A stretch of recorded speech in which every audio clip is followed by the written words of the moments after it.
Well, of course, your neighbors in Azerbaijan and Armenia.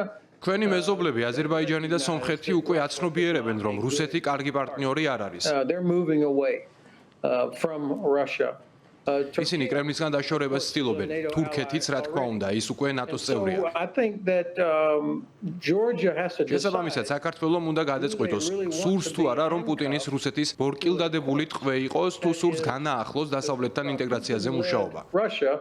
Or do they want to resume their efforts? განსაკუთრებით ევროკავშირთან და არა მხოლოდ ნატოსთან.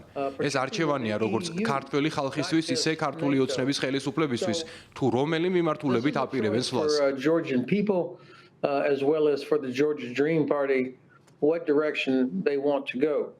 ვიმედოვნებ, რომ იფიქრებენ იმაზე, რაც საქართველოს ახალგაზრდებისთვის იქნება უკეთესი. ასევე ვიმედოვნებ, რომ შეერთებული შტატები და სხვა ევროპული ქვეყნები კარს ღიად დატოვებენ და გააგრძელებენ საქართველოსთან თანამშრომლობას, რადგან რუკა არ იცვლება. Continue to reach out to Georgia because that map does not change. საქართველოს რუკაზე იმავე ადგილას რჩება და საქართველოს ახალგაზრდა თაობის ნიჭი და პოტენციალი სწორედ ისაა, რასაც ხელი უნდა შეუწყოთ. Georgia's young people, that's what we want to see prosper.